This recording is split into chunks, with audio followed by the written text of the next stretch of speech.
जी बिल्कुल नाज़रीन, गेम्स अस्पताल में अॼु खैरपुर ज़िले जे जेके ट्रांसप्लांट कया विया आहिनि, लिवर ट्रांसप्लांट, उन मरीज़नि सां गेम्स सरबराह डॉक्टर रहीम भट्टी ऐं ट्रांसप्लांट सर्जन अब्दुल वहाब डोगर हिकिड़ी गॾिजाणी रखी आहे। अचो त जेके हिते ऑपरेशन थियल आहिनि गंबड़ खैरपुर वासियुनि जा, उन्हनि सां ॻाल्हि ॿोल कयूं त उनजो छा चवणु आहे।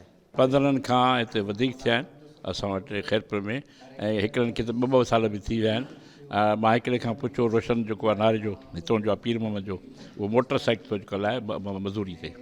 त हिकिड़ी माई जेका आहे उहा पंहिंजो उहा कमु थी करे पंहिंजे घरकार जो, बि चयो मां नौकिरी कंदी आहियां, चवंदो मां ॾाढो सुठो। ऐं मां इहो त इम्पैक्ट छा पियो आहे जनरली तव्हांखे पाकिस्तान में जेको इम्पैक्ट आहे त हिन वक़्तु इंडिया कोई माण्हू कोन थो वञे, चाइना कोई माण्हू ट्रांसप्लांट कराए न थिए। हिन शहर जे करे सभु माण्हू हिते था अचनि।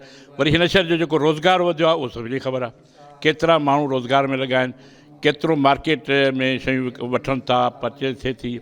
हाणे मां वियुसि, हिकिड़ो यमन जो माण्हू आयल आहे असां वटि, यमन जो हिकिड़ो माण्हू हाणे मूंसां मिलियो जो अफ़गानिस्तान जो आहे, जेको ट्रांसप्लांट कराइण लाइ। अभी तक टोटल 700 के करीब लिवर ट्रांसप्लांट यहाँ पे हो चुके हैं गंबट में, जिनमें से 15 से ज़ायद मरीज़ जो हैं वो डिस्ट्रिक्ट खैरपुर के हैं। तो हमारी प्रेफरेंस होती है, क्योंकि ये अस्पताल डिस्ट्रिक्ट खैरपुर में वाक़या है, तो मेरा ज़ाती ख्याल भी यही है कि जिस लोकेलिटी में अस्पताल होता है तो वहाँ के लोगों को इलाज में प्रेफरेंस मिलनी चाहिए, और इसको हम फॉलो भी करते हैं।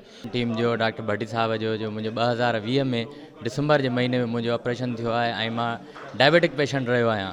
केतिरनि माण्हुनि चयो त हिते ऑपरेशन कामयाबु न आहे, ईअं न आहे। मां ख़ुदा ते तवक्कल रखी हुअमि, मां पंहिंजो हिते ऑपरेशन करायो।